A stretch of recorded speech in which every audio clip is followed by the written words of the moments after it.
balikan natin ang ating mga karambulista at ang programa Karambula sa DWIZ. Nagbabalik ang Karambola kasama sa impilan, Conrad Banal. Ako po si Trixie Cruz Angeles.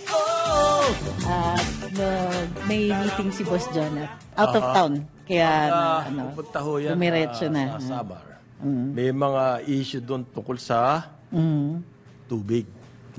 Tubig na naman.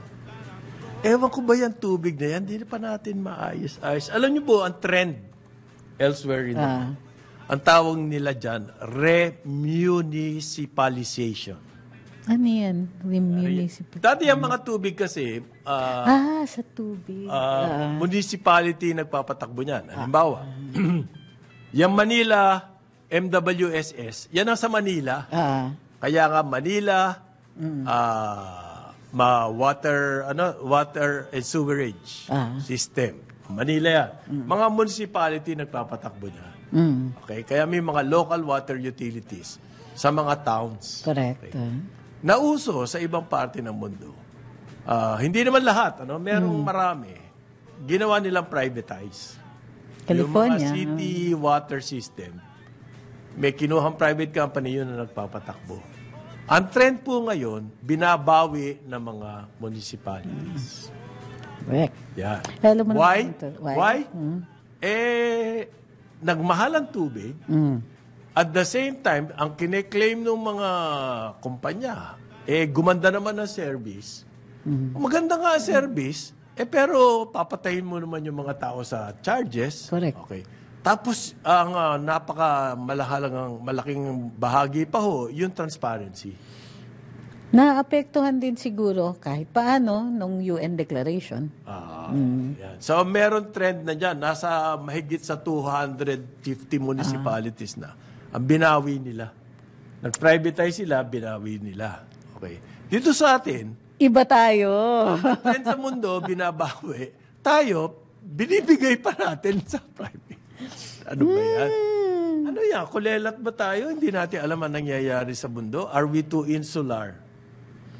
We are just thinking of ourselves, ang Pilipinas. Hindi, unique lang natin talaga nakikita. tayo. Unique tayo.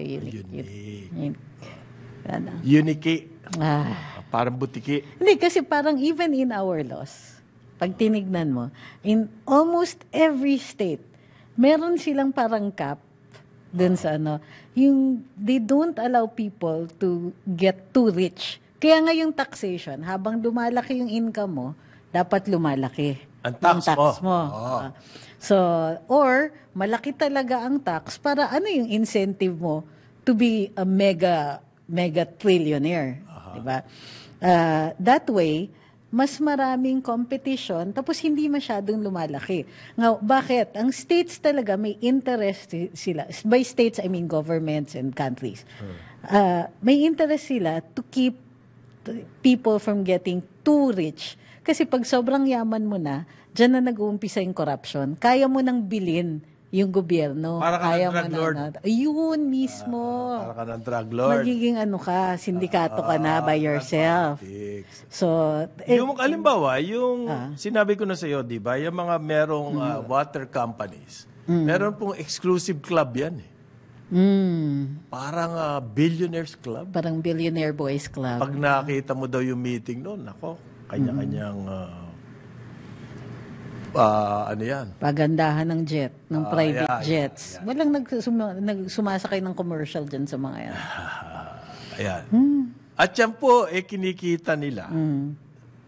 Galing sa tubig.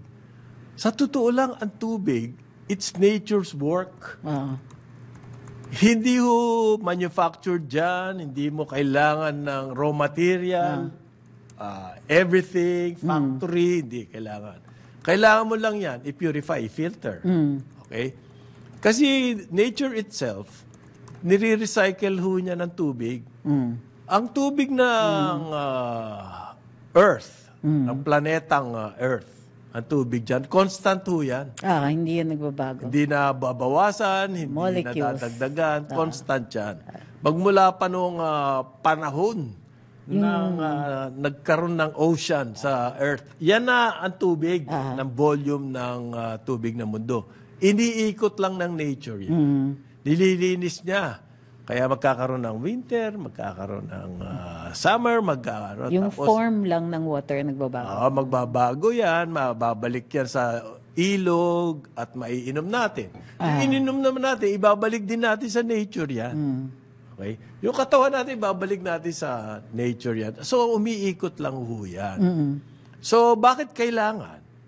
Bakit kailangan, provided ng nature yan, tubig na yan, na napakamahal ng tubig?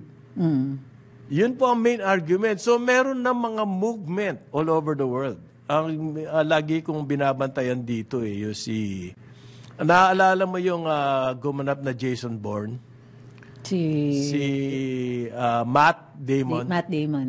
Meron ho siyang organization.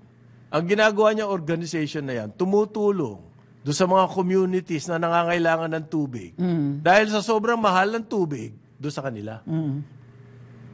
Mainly in Africa and South America. Gusto ko nga sabihin Matt Damon, dito sa amin, ganyan din ang problema. Pero ang kalaban mo yung mga super duper. And he doesn't care. Lalabanan niya yung mga yan. Okay? Meron yung isang case sa Africa na ang Nestle nagtayo ng water bottling. Okay? Ang kinuha niyang tubig, yung tubig ng mga local doon. Yung source ng mga yun. So, para ibenta. Nestle appropriated the water para ibotelya at ibebenta yung iba pa nga for exports. Apparently, maganda yung quality ng tubig doon sa lugar na yun. Yung mga taga-roon ang nangyari sa kanila, they have to walk ilang milya, ilang kilometro para kumuha ng tubig, umigib, pinapangkuyan sa ulo. On jars. Ganon. Katakot-takot na human suffering, human toil. Hours na. Pagdating mo sa natapon na nga yung tubig. Tapos init ng araw, ganun kasi. Na-report yan. May nabasa ako isang report. At sinabmit yan sa UN. Pang sinasabi ng organisasyon na yun ni Matt Damon, asa naman ang konsensya nitong multinational company natin? Correct. Di ba? That could apply here. We can say the same thing here in the Philippines. Okay. Saan ang konsyensya ng mga yan? Kinumpute-compute ko yan, Trixie. Yung sinasahod ni tatay sa isang taon. 12 months yan, di ba? Okay. Yung isang buwan doon, kailangan i-reserve niya pambayad ng tubig. Oh my gosh. Hindi pa kasama dyan yung iniinom. At yung computation ko ngayon, 100 liters per day lang, per person. Sagad na sagad yun, 100 liters per day, per person. Yan na yung iinumin mo, panliligo mo, lahat, hilamos, lahat, banyo. Alam mo, medyo may slight swerte pa tayo. Bakit? Kasi dun sa some of the states that you mentioned, kung saan, yun nga, na-privatize yung tubig, tapos bibenta sa mga tao, meron pang rules na bawal mangolekta ng rainwater in excess of a certain amount. Ayan. So talagang sarado lahat ng opportunities na magka-access ka sa tubig. O magsolo ka. O sige, collect ko yung rainwater. Samantalang po ang mga environmentalists, sinasabi nila, we have to harvest rainwater. Dito sa Pasig, merong reglamento na kapag nagtayo ka ng bagong bahay o building, kailangan kang merong rainwater collection system. Tapos yan ang gagamitin mo. Halimbawa, pandilig ng halaman, panlinis ng mga garden, o panglinis ng kotse. Floors, panglinis ng floors, may mga ganyan. Kumbaga may system. Dapat may gray water cistern ka rin. Oo. Yan ba, we're encouraging it? No. Yan. Okay. So, babanggitin ko lang ulit, Trixie. Ang kinita po ng Manila Water last year, umabot ng halos 7 billion, 6 billion. That was a 60% increase last year. Of the backs of... Wala pa yung increase na binigay ng MWSS noong effective this year. Ang increase ho na yan, this year, 8 piso per cubic meter. Okay? Next year, 5 piso. Sa 2025, 3 piso. Sa 2026, 3 piso. Sa 2027, 150. Okay? So wala tayong pahinga. Ah. Para tayo si Curacha nito, ang babaeng wala. Sino ba yun? Babaeng walang pahinga. Ang babaeng wala pahinga. Okay. Tapos, sa 2027, yung last year ng increase ng ating water rates, magkakaroon na naman ng rate rebasing review. Ibig sabihin noon, sa 2028, meron pa sila na namang increases for another 6 years. Review pa 5 sinasabi years. nila. 5 years pala, 5 years. Yan, review. Ano po yan? Automatic yan. Kaya nagalit sila kay Presidente Duterte noon dahil ayaw ibigay yung automatic. Correct. Kailangan kasi i-justify. Kaya dinimanda nila ang Pilipinas sa Singapore. Okay. At tingnan mo itong mga attitude ng mga water companies na to. Grabe na ang pakinabang nila dito. Halos pwede mo nang sabihin aping-api na tayo. Na ang kanilang pinagkikitaan dito talaga, blood and sweat na.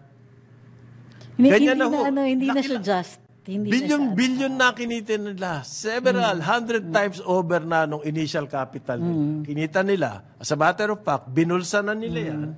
Ginawa ng dividendo yan. Halimbawa, ang Manila Water, mahigit 100 billion pesos na ang dividend na naibigay niyan. So, nakinabang na sila dyan.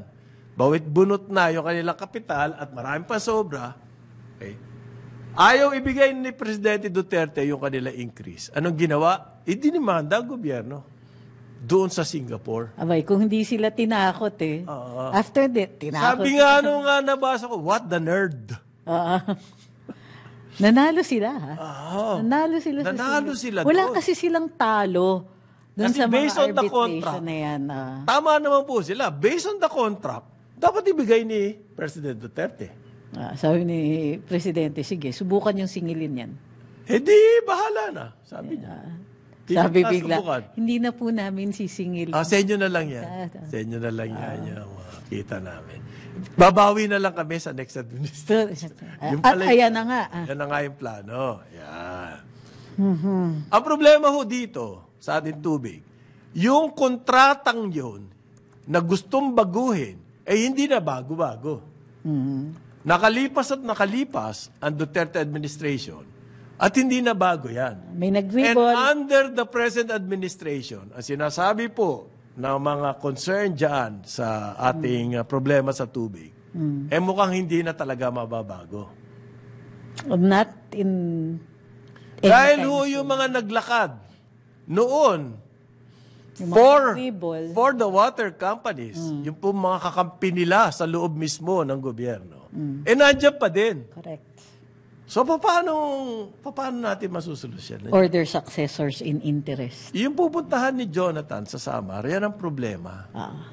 Yung mga local water utilities doon, nag-aangalan na po. Ang kanang nagte-take over sa kanila, ang Villar Group, Prime Water. At nag-aangalan sila. Bukod sa mahal, unreliable pa. Walang serbisyo. Paano Laki ng singil. Paano na tayo niyan? Ang tubig is a human right nga, access. Susunod yung air na yung itataks. Ipa-privatize na rin pati yung hangin. Nakakalungkot isipin to. Dati, nung bata kami, pupunta lang kami sa ilog. Lalalangoy kami and everything. Ngayon, ang ilog parang solo na ng mga mga meron dams. na may-ari. Parang yung tubig sa ilog, kanila na Okay. Kulang na lang, pati yung tubig sa ilalim ng lupa, yung water table, kanila na rin. Although nangyari sa California, lagi ko nga kinukwento yan, na privatize pati yung ilog dyan. Okay. I-privatize na rin kaya natin lahat ng pati tubig ulan. Di ba? Pag ikaw, nag-ipon ka ng tubig galing sa ulan, magbayad ka sa kanila ng rights. Impounding rights ba? Paano ba natin tatawagin? Paano ba natin tatawagin? Tawagin nyo ng tax. Water collection tax. Nakakalugmo pag iniisip natin yan. At tapos, we contextualize mo pa further, tumataas ang presyo ng pagkain. Aha. Yung... Pa yan, di ba? kasi, And ano nangyayari? The policies kailangan tend mo to ng protect. tubig kapag nagtanim. Isa pa yan. Okay? Merong Department of Water na sinasabi. Pinopropose, ayan na naman. Proposal lang ba yan o may batas na yan? May bill yata. May bill. Ako, I disagree with having all of these, You're just Department. creating another agency that's going to Patong lang. screw us over. Ay? Oh, it's the same thing. Ano yung difference? Ano yung difference? Mas malaki, Babalik ba nila sa atin yung tubig? mas malaki yung bureaucracy. Yun na nga eh. In which case, lalaki pa rin yung billing sa atin. Aha. So, what is the point in all of this? Simple lang. The state can take back everything. Which is the trend elsewhere. Although si paring Joel, ano sila? May mga nagsasabi na kailangan gumawa ng batas para ma-recover yung mga... No! Hindi naman prangkisa yung binigay natin sa mga water companies eh. Ano lang These sila? are not franchises. Concession lang ho. These are concessions. Kumbaga, nakikitinda lang sila. Oh, actually, billing lang ang ginagawa nila. Supposedly, nagdadagdag sila sa infrastructure, but we know that's not true. If Ayaw lang at all, nagbabayad. nagre-repair sila, oo. Tayo na nagbabayad. Oh. Dapat kasi, ganito na lang. Kung takot na takot tayo na kapag gobyerno ang humawak ng tubig, masisira ang service. Imbes na yung buong service i-privatize mo, mag-hire ka ng private sector. Halimbawa, eto, kailangan mong gawin yung mga pipes na yan. I-hire kita dyan. No, di ba? At hindi percentage ang bayad dyan. Oh, di ba? Per job. Job order siya. Job order siya. Ang nangyayari ho ngayon, pag may ginawa sila, kanila yung buong kita, bibigyan lang nila ng porsyento ang gobyerno. Yan, yung buong konsepto nitong pag-concession natin, flat rate ang binabayad nila sa gobyerno, pero di metro ang pasa sa customer. Atin, flat rate sila. Parang Tapos kanila yung tubig. Para increase pa ng increase. Oh, yun. Ano parang kanila yung tubig? Kanila talaga yung tubig. Kapag binasa mo yung concession agreement, wala hong karapatan ang gobyerno na i-challenge sila. Parang hindi ba kayo nahihiya? Tubig yan. Hindi yan, this is not something that you even made. You can do without. Or it's Sana it's ho right. yan. Kung yan sana, magaran damit, kamukha nung suot ni Trixie. I wish. You can do without it. So kung ayaw mo nang mamahalin, hindi huwag kang bumili niyan. Ang tubig, hindi ganun eh. Pag hindi ka bumili ng tubig, hindi ka nakain ng tubig, mamamatay ka eh. Correct. Pag hindi ka nakaligo, magkakaroon ka ng health problems eh. Okay? Pag hindi mo nalinis yung bahay mo, yung banyo mo, magkakaroon ka ng mga peste. So, health problem na naman yun. Okay? Lalaki ang gastos mo. So, it's essential sa buhay ho na isang tao ang tubig, maski yung mga taong nasa cave. Kaya nauso yung settlement sa malapit sa ilog. Yes. The big civilizations, tandaan nyo, nasa ilog Mesopotamia. Tigris, it's between- Euphrates, oh, the Nile. The Nile. Yung China. Okay? Dito sa atin, the Bulacan River, the Pampanga River, the Cagayan River. Ganun kayo-importante yung tubig. Unang-una, source yan ng buhay, tapos navigation. Correct. Sa atin kasi, na-occupy na ng private interest ang ating mga waterworks. Kaya nawala na rin yung navigation. Yan, Pampanga River, naalala ko dati, May barko napakalawak yan. niyan eh. May mga barko yan dati. Oo, napakalawak niyan. At nakikita ko, lumalangoy pa nga kami dyan eh. May Ayun, trade yan tuyo-tuyo na. dati. Oo, may trade dyan Kasi dati. naging ano po yan, naging dam. Nabara na yung tubig na dumadaloy dyan. At yung dam na yan, yung Pantabangan, no? Yan yung tubig na dapat dadaloy sa Pampanga. Kasama din dyan, partly, no? Yung tubig na galing sa Angat. Yung galing kasi sa Angat, Bulacan and Pampanga pumupunta. Dapat yung tubig na yan. Pero ini-impound natin sa dam. At sino nakikinabang sa dam na yan? Yung mga power companies at saka yung mga water companies. Sila ho ang nagpapasasa dyan. And yet, the rest of us, yung cost, we shoulder it. Correct. Alala niyo yung Chico River. Inutang natin ng husto yan. Inutang natin.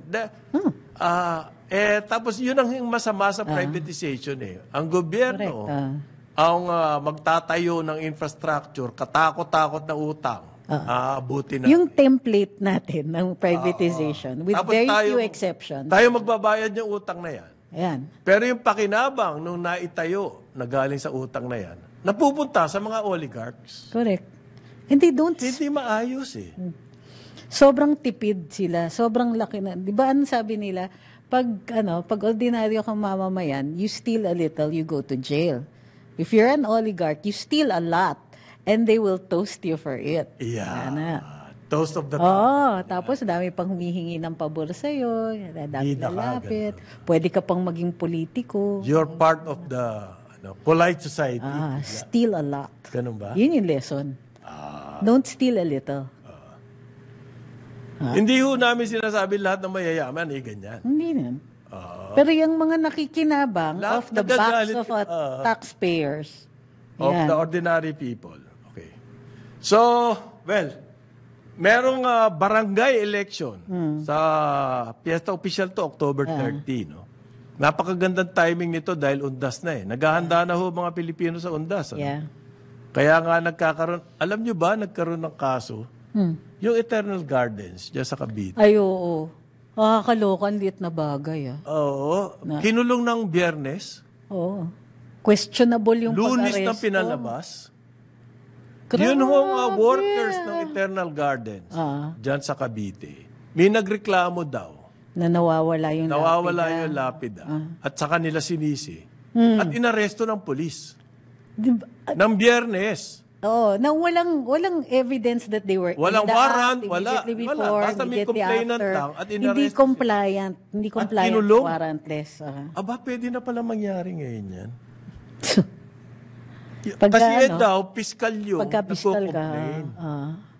Ganyan ba si piskal? Hindi eh. Hindi, yung mga, napaka-law-abiding. yung mga kilala nating mga nasa DOJ. Yung kakilala ko mababait piskal, na, napaka-law-abiding eh. Correct. Eto, parang petty tyrant eh. So yung barangay election ho, timing yan, kasabay ng undas. Okay. So marami raw nagplaplano na ng bakasyon. Ng very long weekend. Ang paborito raw na destination Cebu at saka Palawan at saka Metro Manila. Yan yung time na hindi ako lalabas. Na Metro Manila? Lulungga ako sa bahay. Dati kasi Baguio yan. Yes, the vacation capital. Dati of the Boracay country. yan eh. Boracay. Dati Tagaytay yan eh. Yan, mga Ngayon weekend ho, getaways. it's Cebu and Palawan and Metro Manila. In other words, yung mga tagalabas ng Metro Manila gusto magpunta rito. Ay, ganun ba? Yung mga taga Metro Manila naman gusto magpunta ng Cebu. Okay. Or ng Palawan. Okay. Meron pa rin ng Boracay, why not? Meron pa rin ng Tagaytay, pero hindi na ho sila ngayon ng bida. Diyan ang nakita ng mga nasa tourism. Actually, marami pang undiscovered, dyan, kung saan-saan. Discovered? Undiscovered ng madla. Kasi ako, kailan lang ako nakapag-Boracay eh. Recently lang. Ngayon, barangay election sa October 30. Meron hong mga patakaran dyan. Okay? Yung halimbawa, yung campaign materials, bawal yan. Ano? Kaya binabaklas yan, hindi po pwede. Pati ho yung mga pamigay-pamigay ng pagkain at saka inumin, pamerienda. Bawal yan. Sa barangay level, election, halimbawa, magpapamiting si candidate A, tapos magbibigay ng pagkain at inumin, hindi ho pwede yan. Hindi rin pwede yung mga giveaway. Kamiseta, bawal sa barangay election. bags, mga caps, mga ganyan, ano? Mga payong, Laundry soap. maski ballpen, hindi ho pwede. Maski pa may pay na papel, hindi pwede yan. Ano lang, information materials lang pwede. Mga, pwede ka magpamigay ng kandila eh. Dahil malapit na undas eh. Tapos meron kang mukha doon eh. Ang mga kandidato po lang daw at saka na kanilang mga 5 kasama lang ang pwede magsuot ng t-shirt na merong halimbawa picture ni candidate A during the campaign period. Okay. Yan po ang patakaran ng COMELEC na wala naman sumusunod. Takang-taka ako dyan eh. Di ba may Ang dami kong poster nakikita. yung Ang dami kong t-shirts COMELEC nakikita. designated areas? Ah. Yung mga t-shirts kasi, matagal na pong napamigay bago pa campaign period. Maligayang Pasko. Ina-attempt nga ng COMELEC baguhin yung definition ng Korte Suprema on when kailan nagiging, premature campaigning. Electioneering. Or premature campaigning. Kasi, di ba, before that, hindi pa kayo kandidato. So, mamimigay kayo. Okay lang. Hindi ka pa, wala pang election period, wala pang, so hindi walang premature campaigning, sa totoo lang. Ayon sa Korte Suprema. Nag-attempt ang COMELEC na baguhin yung rule, inaasahan din natin, i-challenge sila sa Supreme Court. Ayan. Ang palusto dyan, halimbawa, magbibigay ng cash. Crisis yung tao eh. Kailangan bigyan ko, tumingi ng tulong, tulungan ko. Bawal yan. During the campaign period. Bawal yan. Basta na-declare na kandidato, nag-file na ng Certificate of Candidacy, kandidato na sila. So, hindi na pwede. Tapos even before, before ngayon na election period, bawal ang hiring, bawal mag-enter ng mga bagong contracts. Ang campaign period po ng barangay elections, today magsisimula October 19. Sa October 28, tapos na ho yung campaign. So 29, pahinga na. Yan. At 30, election na. Tandaan yung mga liquor ban, gun ban, etc. Atcha. Gun ban na ha, by the way. Kailangan mas Liquor ban masunurin 24 tayo hours dyan. before and after. Ay, alam mo ba? Ilan na ang botante sa Pilipinas? Ilan? Almost 68 million. 67,800 plus thousand. 67,800 plus thousand. More on this later. Laki ang dami nating botante. Magastos na ho tumakbo ngayon sa national. Totoo yan. Magbabalik ang karambola. Oras natin, 9:31 ng umaga. Karambola sa DWIZ. Balikan natin ang ating mga karambulista at ang programa Karambola sa DWIZ. Nagbabalik ang karambola, kasama pa rin sa himpilan, Conrad Banal. Ako po si Trixie Cruz Angeles. Wow! Yan. Maganda.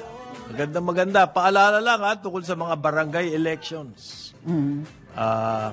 Nagkakaaway ba? Nagkaka-violence ba dyan?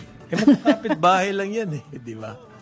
Nangyayari. Doon sa amin, napakasaya ho ng barangay election. Magkakumpara yung mga naglalaban-laban. Ay, ganun. Pagkatapos ng eleksyon, inuman. Sa amin kasi bakbakan eh. Ay, ganun. Bakbakan talaga. Buti nga hindi masyadong bakbakan gaya nung dun sa commercial area. Across dun sa amin. Yun talaga. Kasi ang laki ng pera nila. Commercial center. Kasi may share ang barangay. Up Sa to, real estate tax na kinikita. At business licenses. Yung taxes din, sa income taxes ng mga businesses that are located within your barangay, up to I-share kayo 50,000 pesos. Kaya kung mayaman yung barangay, Maraming negosyo doon. Marami kayong income. meron hong balita, ang sabi ng Director General Gregorio Katapang Jr. ng Bucor, Bureau of Corrections. Bilib ako dito kay Greg Katapang. Okay. Well, maganda ang naririnig ko tungkol sa kanya, even when he was AFP. Okay. Chief. Okay. Yun daw hong mga convicted na drug lords na nandyan sa Sablayan Prison, dyan sa Occidental Mindoro. Ano ho yan penal farm. Okay. Talaga raw ho, nagsusumigasig. Okay. Moving heaven and earth ang direct quote sa kanya. Para makabalik daw dyan sa Muntinlupa, sa bakit Bilibid. Ang suspicion niya, para makabalik na sila sa narcotics operations. Drug operation. Droga pa rin talaga. Ay. So, ang utos po ni General Katapang, Director General Greg Katapang, inutusan niya yung mga opisyalis ng Bucor na bantayan ng mabuti yung mga inmates na yan. Lalong wag i-transfer. Ito yung mga nagre-recant. Kasi daw po, meron silang intelligence na na-recruit na ng mga operating drug lords. Kasi dating drug lords sila eh. It seems medyo nabuwag yung kanilang operations. Natanggal sila. Apparently, may nag-take over na ibang sindikato sa kanilang operasyon. At yung mga nag-take over na yon, na-recruit na itong mga former drug lords, for lack of a better term. Ikan lang mga ano. Once a drug lord, always a drug lord daw eh. Recruited by drug lords. Para raw sila makabalik sa New Bilibid Prison, dyan sa Muntinlupa. Nako, nakakatakot to. Ibig sabihin, balik na ba talaga ang drugs? Well, going by what's happening, hindi kasi, may humirit sa atin ng minsan. Sabi, milyon-milyon o bilyon na nga nahuhuli na droga. Paano niyo sasabihin na bumalik sa dati? Ang baba na ho ng presyo ng drugs sa kalsada, yan ang aming basis. Yung mga nahuhuli na yan, drop in the bucket yan. Ayan po. So, ganyang kalaki yung...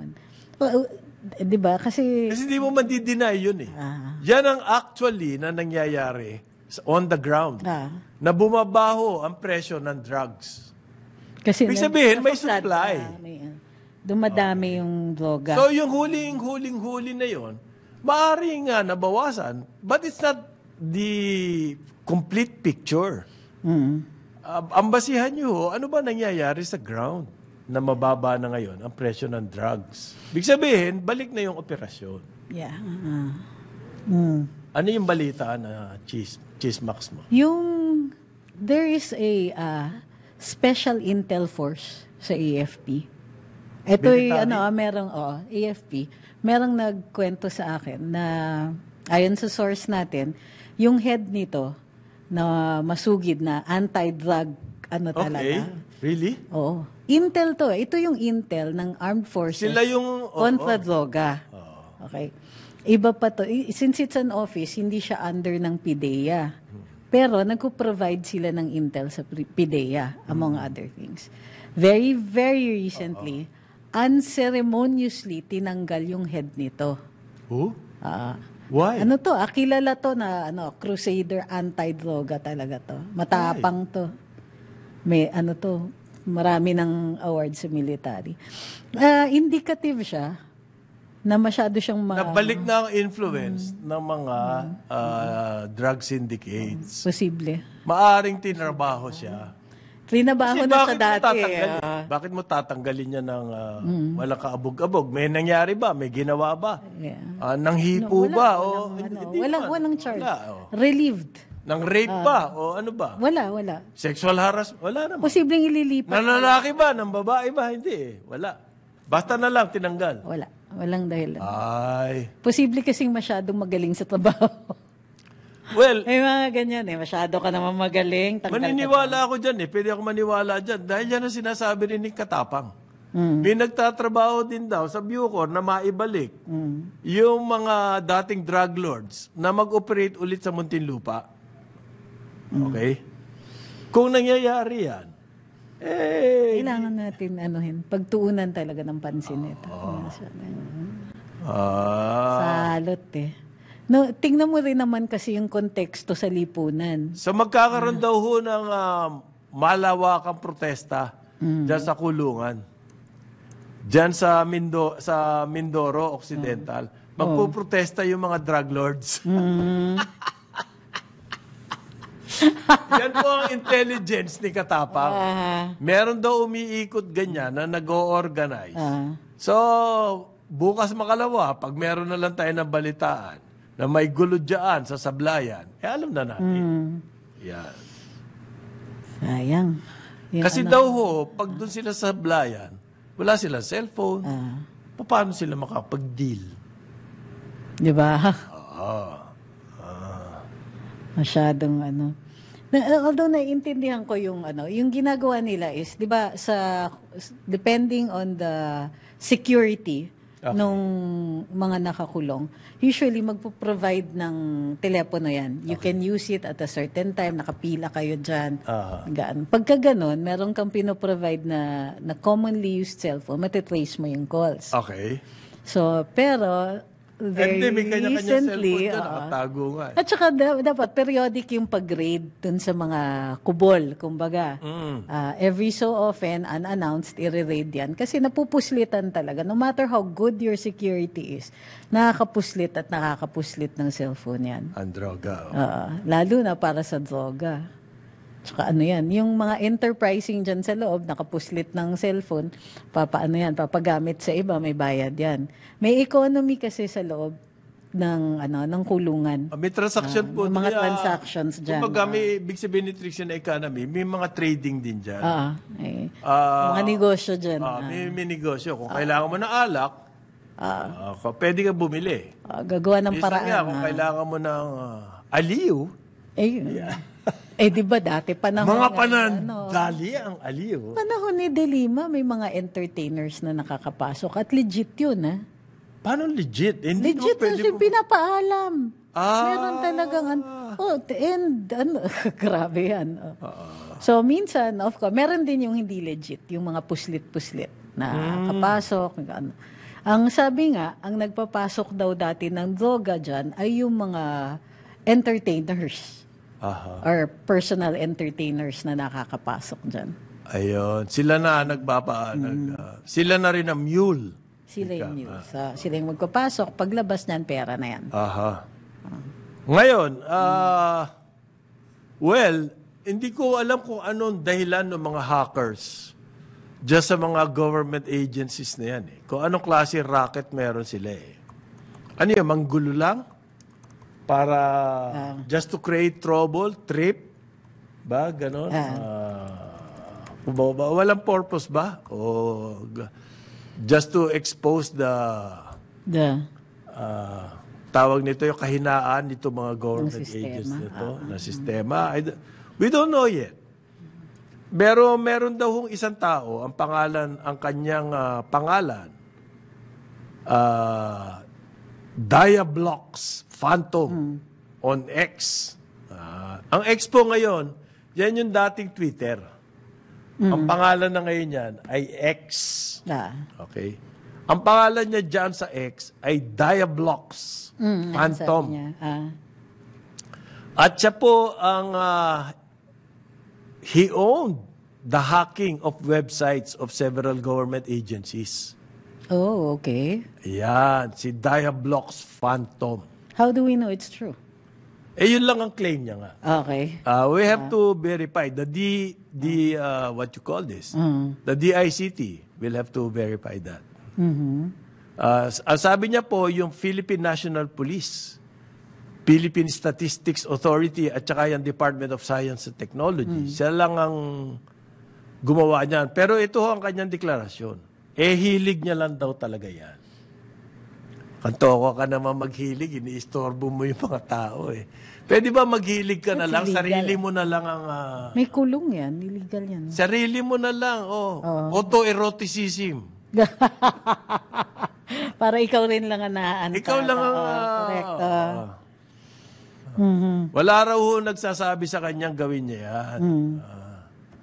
At ang gamit niya lang daw ay open source intelligence. At manual lang daw ang ginagawa niya. Ganyan kadali, mahack. Oh, it's Ito possible. mga government offices. It's possible. Kasi ang tagal-tagal na tayong winarning niyan. Panahon pa ni Pinoy, winawarningan na tayo na sa vulnerability ng ating ng ating data. Hindi na, ang daming agencies na hindi nakikinig. One, nagtitipid. Well, posible kasi na may ano din dito ang Congress, hihingi ka ng budget, malaki para sa security, bibigyan ka ng kalahati nun. Bigyan ka ng whatever. Or paglalaban mo. Parang token lang ang ginagawa natin dito. Ayun, walang mangyayari dun sa budget na yon, nare-realign or napupunta sa kung saan. Ang sabi ho ng DICT, alam naman daw nila na meron Diablocks Phantom. Yun pala alam niyo pala Ba't nangyayari pa yan?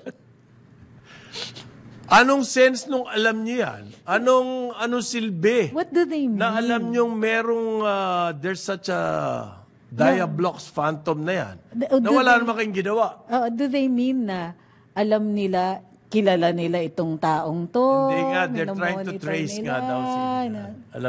Basta alam nila. So, are we supposed to be happy? Dapat ba matuwa na kami dahil alam nyo na meron? So, yun na yung narrative. Merong ganyan na pinagtitripan nila yung government sites. At alam naman daw ng DICT. Therefore, we should feel at ease. Mag-relax na kayo. Alam namin yan Okay, salamat. Ang una ho kasing sinasabi nyo, inside job yung mga hacking na yan. You just prove to us that you're really stupid. Dahil alam nyo palang merong Phantom. Merong Diablocks Phantom. Alam nyo palang merong ganyan. Ba't nyo sinasabing inside job? Oo nga naman. Which is which? DICT. True. Hindi ba? Hindi pa rin nila alam. Oo. Alam nyo ba, tingin nyo hindi nag-aalala taong bayan dito? Sabi po ng 10 million ata. Sabi ng PhilHealth, 10 million ng kanilang members, compromise daw yung data. Dahil dun sa 13 million to 30 million. Yan ang estimate ng PhilHealth.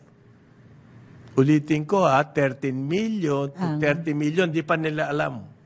It can be a high of 30 million and a low of 30 So, pati yun, hindi nila alam sa madaling sabi.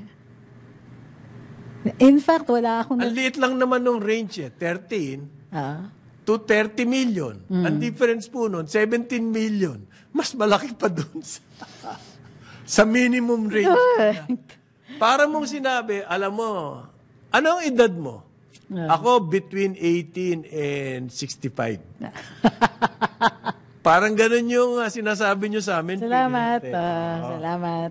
You just gave us a good idea of Ang unang ang labas ng PhilHealth, it will not affect our contributors. It will not affect us. Only a small portion of the achuchuchu is is affected. Ganyan. Hindi naman mananakaw ang data. Tapos araw-araw bago yung statement, ganito lang yung mga affected. After the second or third announcement, ayan na, mas lumalabas na, sige, exposed na nga lahat. Exposed yung mga hospital, exposed yung mga contributors, including what illnesses they have had. Nilabas na raw ho nung mga hackers yung mga data niyang mga members na yan. Saan ba nilalabas to, Trixie? Yung black web? May website sila. Hindi lang sa dark web. Talaga. Pati raw po mga empleyado ng PhilHealth, inilabas din yung kanila mga data. Paano kaya ito? Ano kaya solusyon ng DICT rito? Confidential funds. Confidential funds. Hindi, to be fair, kailangan nila ng confidential funds. Bakit? Ngayon lang ba itong problema na to? Dati meron silang lang, yung confidential funds is for next year. Yung mga denial sa inyo ng confidential fund, for next year, it's affecting your operations today? Hindi logical yung sinasabi na ganyan. Yun yung operations nyo today, meron kayong pera dyan. Ito mga hacking na to, they're happening today. Anong na meron naman kayong pera? Ng cybercrimes center ninyo? Meron ba sila? Meron. It's under the DICT. May Baka separate in name funding lang. yan. Dati okay, kampante ako sa kanila kasi yung mga nilagay doon, kilala ko yung competence. Hindi ko alam na masyado ngayon kung sino yung mga nakaupo. I'm assuming na namili naman sila ng mga eksperto. Kaya mas malaki yung i-demand natin. What are you doing? So, yun daw PhilHealth po, gumagawa na sila ng hakbang Ngayon. to prevent another cyber attack. Isa dyan sa mga hakbang na yan, kailangan daw mag-issue sila ng bagong PIN sa atin. Tayo mapapahamak sa mga hakbang Bagong yun. PIN. Kailangan daw bigyan ng bagong PIN ang mga members. Naku, katakot-takot na trabaho yan, Trixie. Of course. Ilang milyon ang member niyan. Iisa-isahin mo yan, bibigyan mo ng bagong PIN. Hindi, yung members ang mag-i-input ng bagong PIN. Ayun. Well, dapat. Ewan ko kung ano ngayon na sila pa yung magdi-distribute, sila pa yung mamimili. So kahit daw po masyado matrabaho yan, kailangan daw gawin yan. At they will take care of everything. Yan po ang pangako ng PhilHealth. Dapat nga you take care of everything. They will take care of everything. Anong Like they klaseng did with our money. Anong klaseng They care? took care of our money. Ito yun. Daming nakabiyahe on Armani. Paano yan? Meron nang umamin na siya yun. Is there a way of tracing this phantom? Parang phantom menace. There is. Pero it might be, kung magaling rin siya magtakip ng kanyang trail, matatagalan. And in the meantime, Ang alam ko dyan, there's siya. no way na itago mo talagang totally yung iyong. Hindi totally. Pero it could take a while. Kumbaga, the best that they So can we do don't is have the delay. expert to match him? We do. Oh, We do. What's going on? Puro pangako itong DICT. Matagal lang siguro. At ang It just sinisisi takes yung time. intelligence funds. Of course. Para makabalik kay Inday. Para makabalik kay Inday. Nagsalita na si Inday. Yes. Di ba? Ano ba yung sinabi niya na... Hanapin natin yun. Teka, yung... sabi po naman niya sa mga supporter niya, mag-ingat kayo, beware of your friends. Sabi niya, beware of your friends.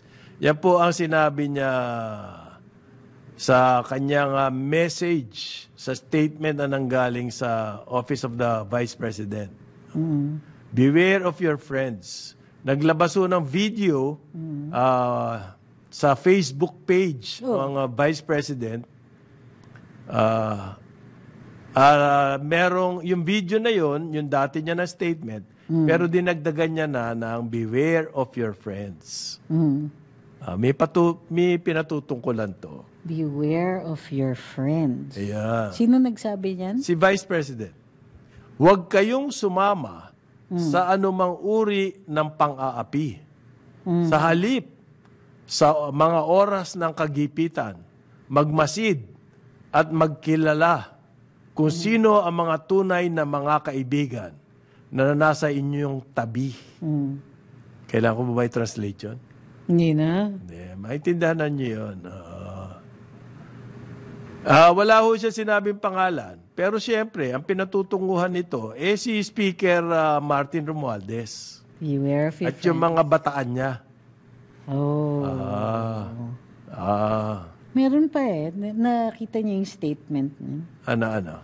Nagpasalamat muna siya dun sa lahat ng mga sumusuporta sa kanya. Tapos Sabi niya, naiintindihan ko ang inyong pagkadismaya at galit hinggil sa mga issue tulad ng pakikialam sa budget at usapin ng confidential fund. Ang mga hamon sa pamumulitika ay maliit lamang kumpara sa mas matinding pagsubok ng ating ekonomiya bilang epekto ng posibleng paglaki ng tunggalian ng Israel at Hamas at tumatagal na digmaan sa bagitan ng Ukraine at Russia.